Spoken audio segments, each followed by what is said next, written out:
जय हिंद दोस्तों। SKS learning platform SLP में आपका एक बार फिर से स्वागत है।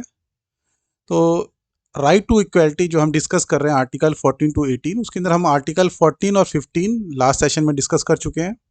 अब हम बात करेंगे आर्टिकल 16, 17 और 18 की। आर्टिकल 16 है equality of opportunity in the matters of public employment. किस एम्प्लॉयमेंट में? Public employment. और आर्टिकल 17 है अबॉलिशन ऑफ अनटचेबिलिटी। आर्टिकल 18 है अबॉलिशन ऑफ टाइटल्स। तो देख लेते हैं एक बारी हम आर्टिकल 16 को डिटेल में। तो आर्टिकल 16 कहता है equality of opportunity in the matter of public employment. Public employment मतलब वो एम्प्लॉयमेंट जो स्टेट से प्रोवाइड किया जा रहा है, जो स्टेट के अंडर है। ठीक है। इसका क्लॉज 1 कहता है there shall be equality of opportunity. तो जो इक्वालिटी की यहाँ पे बात हो रही है, यानी हम जो आर्टिकल बात कर रहे हैं राइट टू इक्वालिटी के अंदर, उसके अंदर एक हमने डिस्कस किया था ऑलरेडी कि जो 14 है वो एक जनरल इक्वालिटी की बात करता है। यानी जनरली सबके सब जो है लॉ के सामने इक्वल होंगे और उनको इक्वल प्रोटेक्शन लॉ की मिलेगी, इसकी बात कर रहे हैं। उसी का ही पर्टिकुलर केस 15, 16, 17 और 18 है।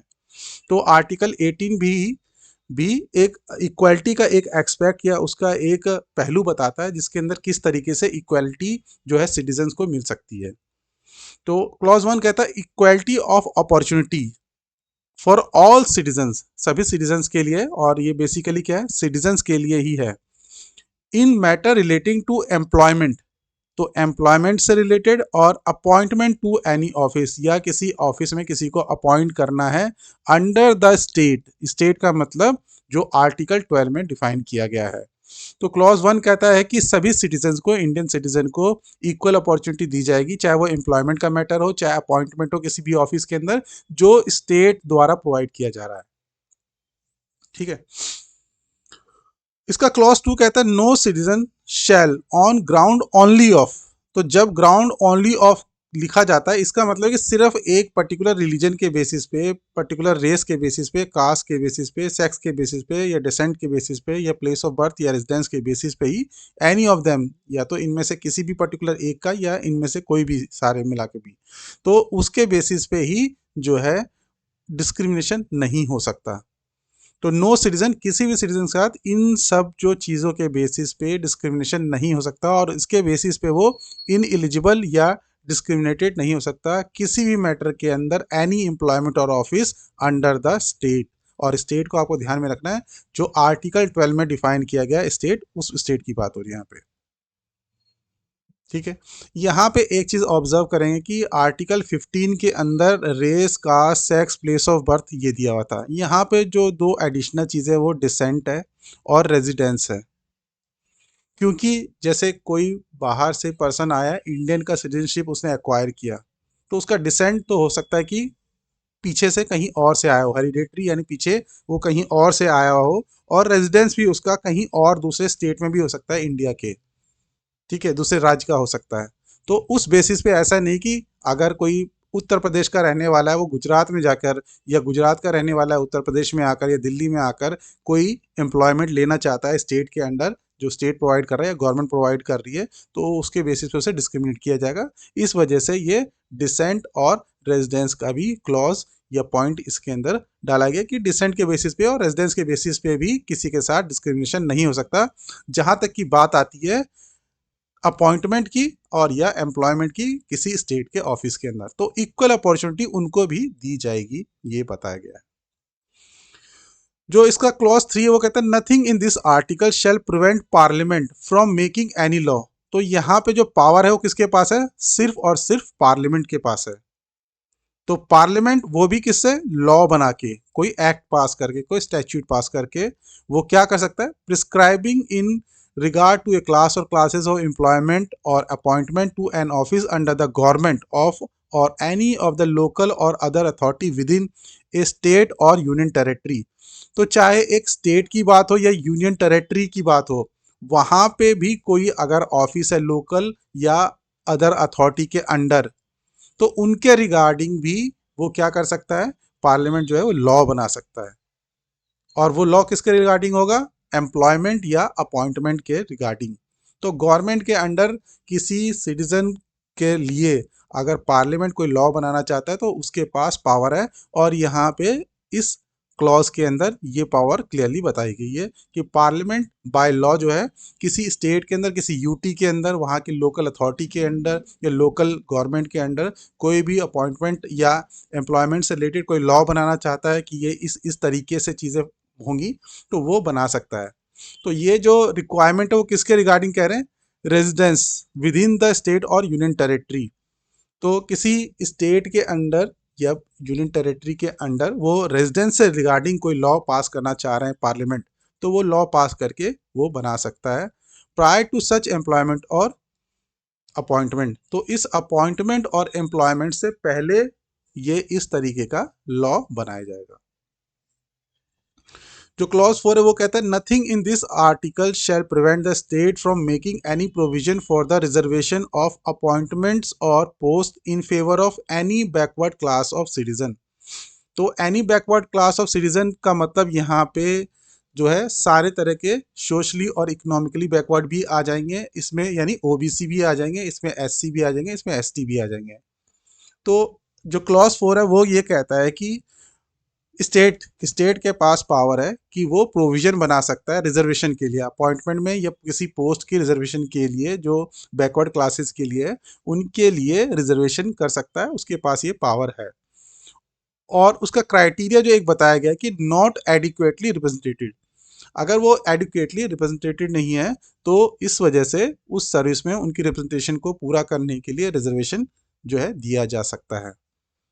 तो क्राइटेरिया यहाँ पे बेसिकली दो हो गए कि वो बैकवर्ड क्लास को बिलोंग करते हैं, दूसरा वो एडिक्वेटली रिप्रेजेंटेटेड नहीं है, तो उनका रिप्रेजेंटेशन एडुकेट करने के लिए उसके अंदर जो है रिजर्वेशन किया जा सकता है। नथिंग इन दिस आर्टिकल जो आपका 4A है वो क्या कहता है? Nothing in this article shall prevent the state from making any provision for reservation in the matter of promotion. देखिए यहाँ पे कैसे चल रहा है, पहले यहाँ पे बात की अपॉइंटमेंट और पोस्ट की, फिर यहाँ पे चल रहा है कि रिजर्वेशन इन प्रमोशन की बात कर रहे हैं विद कॉन्सिक्वेंशियल सीनियोरिटी। तो यहाँ पे बोला गया है कि स्टेट के पास रिजर्वेशन प्रमोशन में करने की भी पावर है विद कॉन्सिक्वेंशियल सीनियोरिटी। तो वहाँ पे सीनियोरिटी वगैरह जो भी वो भी दी जाएगी इस प्रमोशन के थ्रू टू एनी क्लास और क्लासेस और post in services under the state in the favour of. तो और ये किसको देने की बात कर रहे हैं? एससी और एसटी। तो रिजर्वेशन इन प्रमोशन जो कॉन्स्टिट्यूशनली प्रोवाइड किया गया है वो एससी और एसटी को प्रोवाइड किया गया है which in the opinion of state, अगर स्टेट को लगता है, उसके ओपिनियन में ऐसा है कि नहीं वो एडिक्वेटली रिप्रेजेंटेटेड है सर्विस के अंदर, तो उनके लिए प्रमोशन के अंदर भी रिजर्वेशन का प्रोविजन रखा जा सकता है। ठीक है, एससी और एसटी के लिए ही सिर्फ। जो 4B है आपका क्लॉज वो कहता है nothing in this article shall prevent the state from considering the unfilled vacancies of a year which are reserve for being filled in that year. तो ये उस केस की बात बता रहा है कि मान लो इस साल कोई वैकेंसी जो है फिल करनी थी और वो वैकेंसी यानी रिजर्वेशन वाली वैकेंसी वो फिल करनी थी लेकिन वो फिल नहीं हो पाई, तो ये बात कर रहा है रिजर्वेशन जो क्लॉज 4 और क्लॉज 4A में है, यानी यहाँ पे, यानी जो अपॉइंटमेंट या पोस्ट के अंदर रिजर्वेशन की गई थी उनको वैकेंसी को फिल करना था, वो फिल नहीं हो पाई। इसी तरह से प्रमोशन की भी वैकेंसी जो थी वो फिल करनी थी लेकिन कैंडिडेट अवेलेबल ना होने की वजह से वो फिल नहीं हो पाए, तो वो कैरी फॉरवर्ड होगा। तो जब वो कैरी फॉरवर्ड होगा तो हो सकता है एक साथ वो कंपाइल होके और एक साथ पाइल अप होके ज़्यादा हो जाए 50% से। तो उस केस की बात यहाँ पे कर रहा है कि एक तो इन्होंने ये बताया कि जो अनफिल्ड वैकेंसीज है आगे जब कैरी फॉरवर्ड होगी तो वो वैकेंसी क्या है, उनको भी भरा जा सकता है और वो उस साल की वैकेंसी में काउंट नहीं होगा, ये बताया गया है। तो unfilled vacancies of a year which are reserve for being filled up in that year, जैसा कि 4 और 4A में था, to be filled up in the succeeding year or years, and such class of vacancies shall not be considered together with the vacancies of the year in which they are being filled up। तो जिस साल में वो filled up हो रही है vacancy उस साल के अंदर कंसिडर वो नहीं होगा for determining the ceiling of 50% reservation on a total of vacancies of that year। यानी कहने का मतलब जिस साल में अगर पिछले बैकलॉग वैकेंसीज है वो आगे कंपाइल होके फिल हो सकती है, तो आपको पता होगा कि जो रिजर्वेशन का क्राइटेरिया या सीलिंग है वो 50% से ज़्यादा रिजर्वेशन नहीं मिल सकता। तो किसी पर्टिकुलर ईयर में मान लिया कि आज इस साल जो है 10 वैकेंसी जो है प्रमोशन के अंदर और अपॉइंटमेंट के अंदर फिल होनी थी, नहीं हो पाई। ऐसे करते करते अगले साल भी 20 वैकेंसी थी, वो फिल नहीं हो पाई। ऐसे करते करते 3-4 साल की वैकेंसी जब पाइलअप हो जाएगी तो हो सकता है वो टोटल मिला के 50% का जो सीलिंग है, जो लिमिट है, अपर लिमिट है कि 50% रिजर्वेशन से ज़्यादा नहीं होने चाहिए, उससे ऊपर चला जाए। तो उसी केस को डील करने के लिए पार्लियामेंट ने और यहाँ पे कॉन्स्टिट्यूशन अमेंडमेंट करके इसको इंसर्ट किया कि बोला कि भाई जो पुरानी बैकलॉग वैकेंसी है, आप उस साल की वैकेंसी में, करंट ईयर की वैकेंसी में काउंट नहीं करोगे। वो वैकेंसी अलग है, उसकी सीलिंग 50% हम मानते हैं, लेकिन जो बैकलॉग वैकेंसी है उसको आप सेपरेटली ट्रीट करो और उसको सेपरेटली जो है फिल करो। तो ये इसके अंदर 4B के अंदर बताया गया। जो क्लॉज 5 है वो कहता है nothing in this article shall affect the operation of any law which provide the incumbent of an office in connection with the affairs of religious or denominational institution or any member of governing body thereof shall be a person professing a particular religion or belonging to a particular denomination। तो वो कह रहा है कि अगर किसी religious या दूसरे इस तरह के इंस्टीट्यूशन जहाँ पे किसी पर्टिकुलर टाइप के रिलीजन का बंदा जो है अपॉइंट होता है, ठीक है, अगर कोई ऐसा इंस्टीट्यूशन है, डिनोमिनेशन है या कोई ट्रस्ट है, कुछ भी है, जहाँ पे एक पर्टिकुलर टाइप का बना हुआ है उनका कि अपना लॉ बाय लॉ बना रखा है कि यहाँ पे एक पर्टिकुलर टाइप का पर्सन ही अपॉइंट होगा। ये लिखा हुआ है ना, shall be a person professing particular religion, कोई पर्टिकुलर रिलीजन को प्रोफेस करता है वही वहाँ पे जो है अपॉइंट होगा या बिलोंग करेगा किसी पर्टिकुलर डिनोमिनेशन को, ठीक है। तो अगर इस तरीके का nothing in this article shall affect the operation of any law, तो अगर कोई लॉ इस तरीके की किसी चीज़ की बात करता है जिसकी वजह से कोई पर्सन जो है पर्टिकुलर रिलीजन का ही उस पोस्ट को होल्ड कर सकता है, तो वहाँ पे ये चीज़ अप्लाई नहीं होगी। तो nothing in this article shall affect, तो इस आर्टिकल में जो भी बातें कही गई हैं रिजर्वेशन की, प्रमोशन की और बैकलॉग वैकेंसी को आगे फिल करने की, तो ये सारी बातें वो कह रहे हैं कि इस पे अप्लाई नहीं होता, जहाँ पे बाय लॉ बोल रखा है कि इस तरह के रिलीजियस इंस्टीट्यूशन को या डिनोमिनेशन को वहाँ पे एक पर्टिकुलर टाइप का पर्सन ही जो है उस पोस्ट को होल्ड कर सकता है, तो वहाँ पे ये बातें जो है अप्लाई नहीं होगी। तो जैसे कि माइनॉरिटीज़ के अंदर या किसी किस तरह के इंस्टीट्यूशन में उनको फ्रीडम दी गई है कि वो अपने अफेयर्स को मैनेज कर सकें, तो उस तरह की बात ही यहाँ पे सिमिलर बात यहाँ पे बताई गई है कि बाय लॉ अगर किसी को ऑलरेडी प्रोवाइड कर रखा है कि वहाँ का पर्सन एक पर्टिकुलर रिलीजन या पर्टिकुलर डिनोमिनेशन का होगा, तो उस पर ये बातें जो रिजर्वेशन वाली हैं ऊपर वाली, ये अप्लाई नहीं होंगी। Nothing in this article shall prevent the state from making any provision for reservation of appointment or post in favor of economically weaker section। तो इकोनॉमिकली वीकर सेक्शन को भी, जैसे कि हमें पता है कि हमारे कॉन्स्टिट्यूशन के अंदर पहले बैकवर्ड क्लासेस के लिए था, SC ST के लिए था, फिर उसके बाद इकोनॉमिकली वीकर सेक्शन को भी इंक्लूड किया गया है। तो ये सबसे लेटेस्ट जो प्रोविजन है उसके अंदर इकोनॉमिकली वीकर सेक्शन को भी रिजर्वेशन की बात कही गई है of citizen other than the classes mention in clause 4। तो क्लॉज 4 में यानी 4AB और 4 में जिनकी भी बात की गई, OBC हो, SC हो, ST हो, उनको छोड़कर बाकी जो इकोनॉमिकली वीकर सेक्शन है उनके लिए भी रिजर्वेशन के लिए प्रोविजन जो है इसमें डाला गया है। In addition to the existing reservation and subject to the maximum of 10%। तो ये भी ध्यान में रखना है कि मैक्सिमम 10% तक का ही EWS के लिए रिजर्वेशन हो सकता है ईच कैटेगरी के अंदर, हर एक कैटेगरी के अंदर, ठीक है। तो ये आपका आर्टिकल 16 कहता है equality of opportunity in public employment. इसके अंदर एक बहुत ही इंटरेस्टिंग आर्टिकल है, ये भी देख लीजिए साथ में, आर्टिकल 335 है। तो इसमें कहते हैं कि जो SC ST के लिए हम रिजर्वेशन कर रहे हैं, तो वो रिजर्वेशन के साथ साथ हमें एक चीज़ का ध्यान में रखना है। वो क्या ध्यान में रखना है कि जो एफिशिएंसी है, maintenance of efficiency of the administration, ये आर्टिकल कहता है the claim of member of SC and ST shall be taken into the consideration. यानी ये जो हम रिजर्वेशन की बात कर रहे हैं ये सब कंसिडरेशन में ली जाएगी, किसके अंदर, किसको ध्यान में रखते हुए कि जो एफिशिएंसी है एडमिनिस्ट्रेशन की वो मेंटेन रहे in making of appointment to the service post in connection with the affairs of union or state.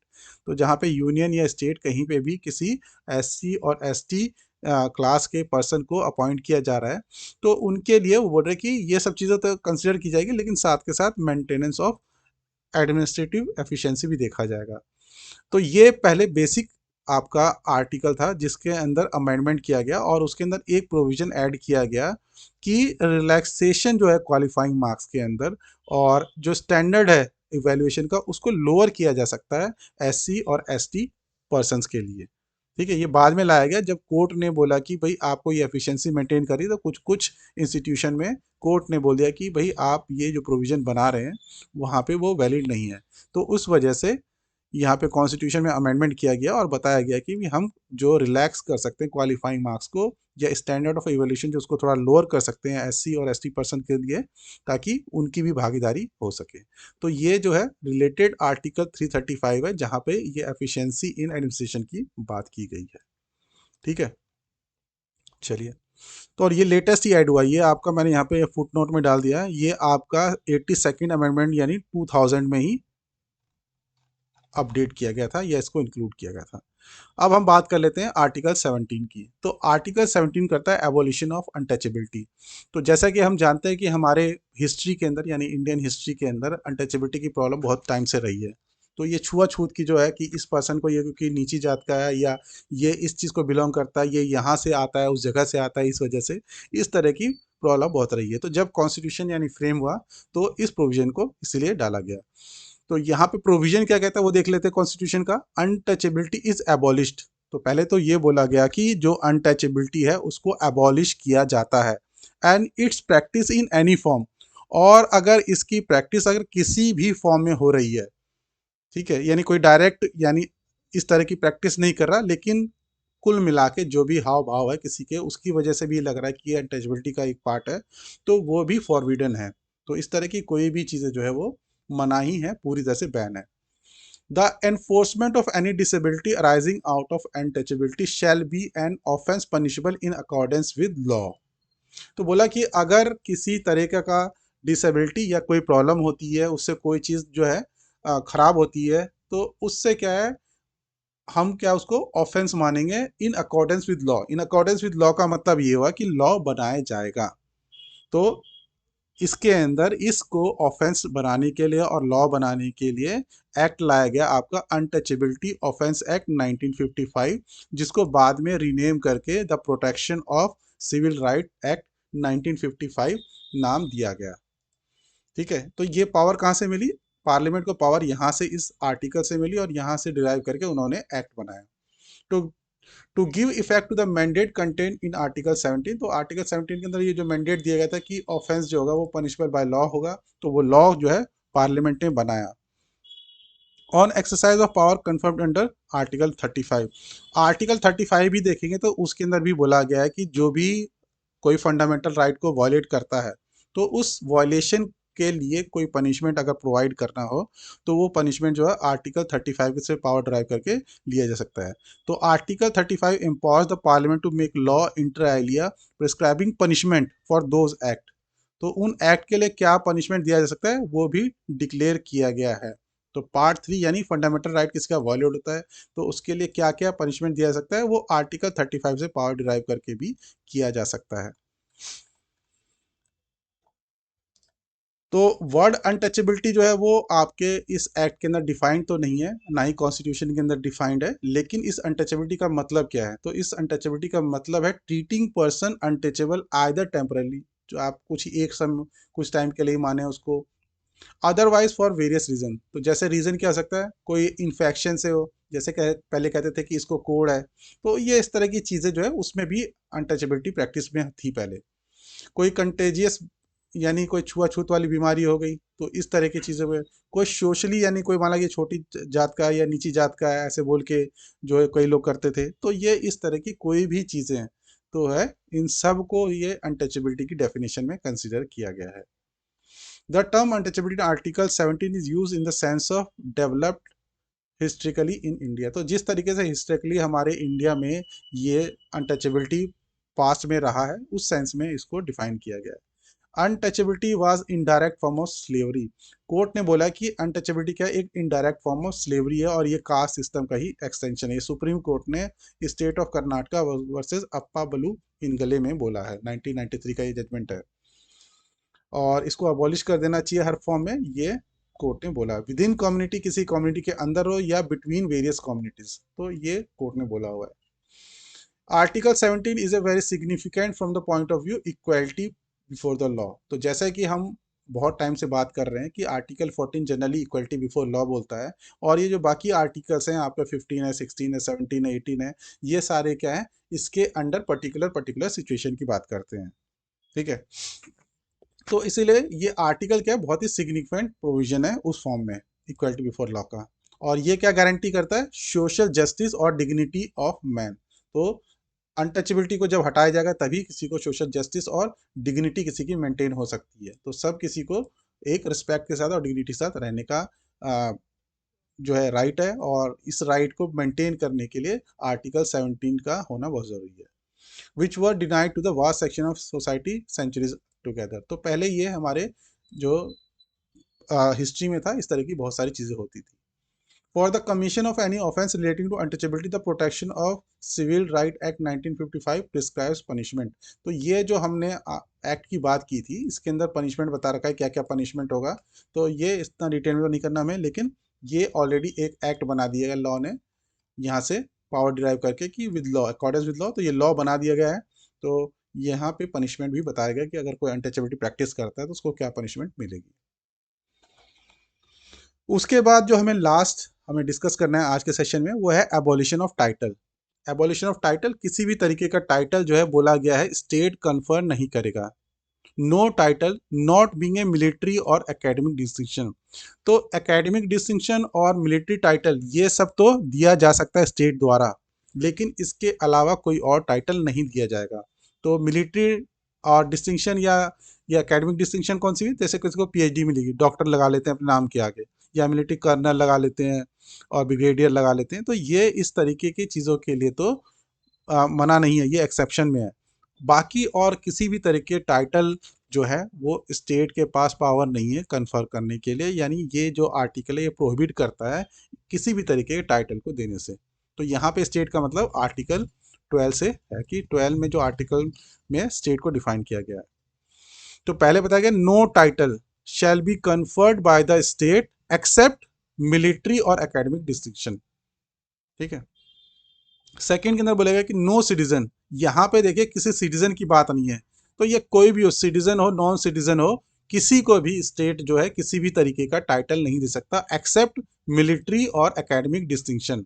इनको छोड़कर किसी भी को, चाहे सिटीजन हो चाहे नॉन सिटीजन हो, किसी को भी स्टेट किसी भी तरीके का टाइटल नहीं दे सकता। फिर क्लॉज 2 कहता है no citizen of India shall accept. पहले तो यहाँ पे स्टेट के ऊपर रिस्पॉन्सिबिलिटी डाली गई कि भाई स्टेट नहीं दे सकता। अब फिर उसके बाद रिस्पॉन्सिबिलिटी डाली गई सिटीजन के ऊपर कि कोई सिटीजन ले भी नहीं सकता।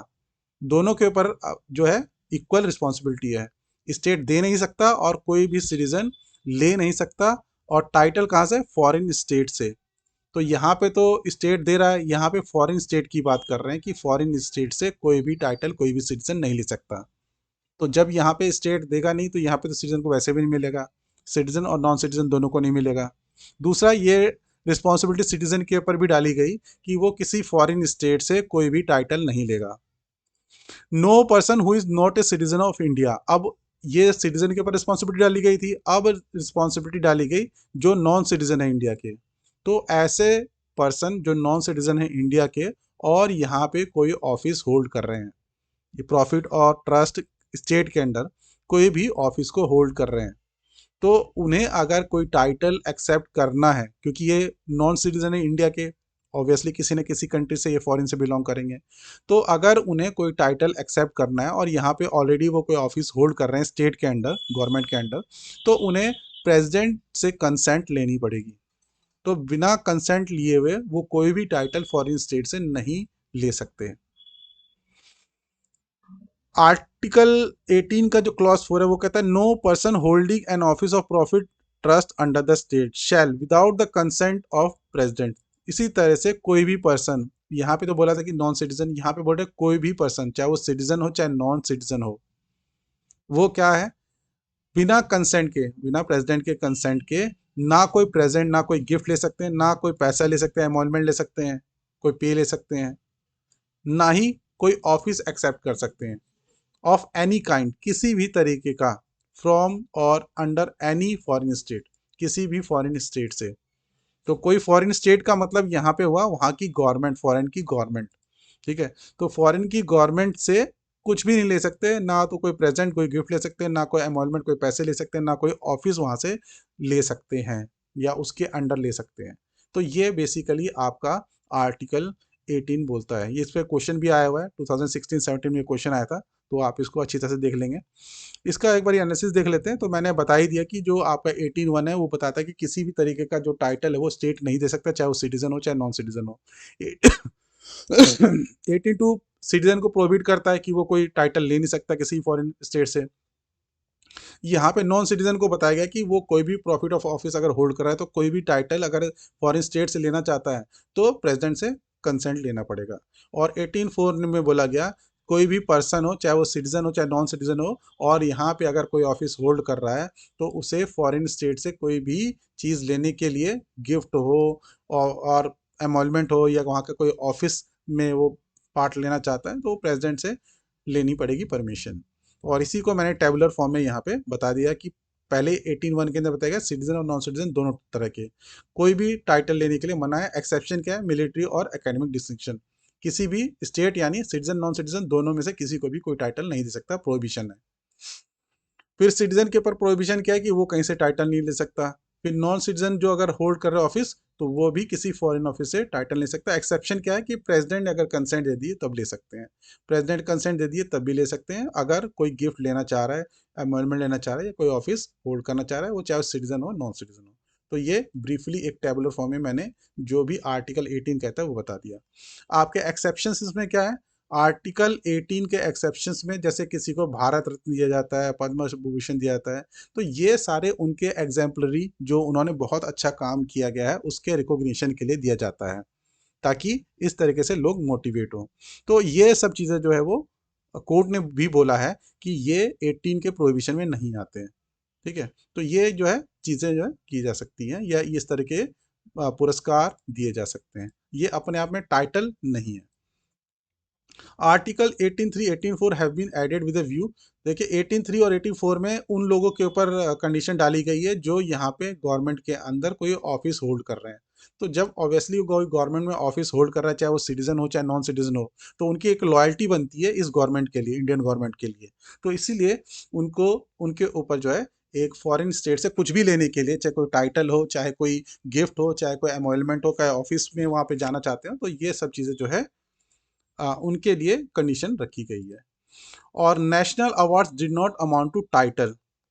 बालाजी राघवन वर्सेस केस के अंदर इसके अंदर कोर्ट ने बोला, सुप्रीम कोर्ट ने बोला कि नेशनल अवार्ड जो दिए जाते हैं वो टाइटल नहीं है अपने आप में। आर्टिकल 18(1) के अंदर तो उसे ना तो किसी को अपने नाम के आगे या पीछे लगाना चाहिए। तो जैसे कि कोई कोई अपने नाम के आगे लगा लेता है Padma Shri show and so, तो ये सब चीज़ें जो है इन खुद जो है इंडिविजुअल को नहीं लगाना चाहिए, ठीक है। तो ये हमारा जो राइट टू इक्वालिटी था आपका 14, 15, 16, 17 हमने 2 सेशन में ख़त्म कर लिया है। और इसके बाद हम जो नेक्स्ट बात करेंगे वो अपना नेक्स्ट आर्टिकल की बात करेंगे, उसको हम देखेंगे। तो thank you very much, thanks for watching. और आपको अगर अच्छा लगा तो इसको प्लीज़ लाइक करें, शेयर करें और कमेंट करें। मिलेंगे हम नेक्स्ट वीडियो में। जय हिंद।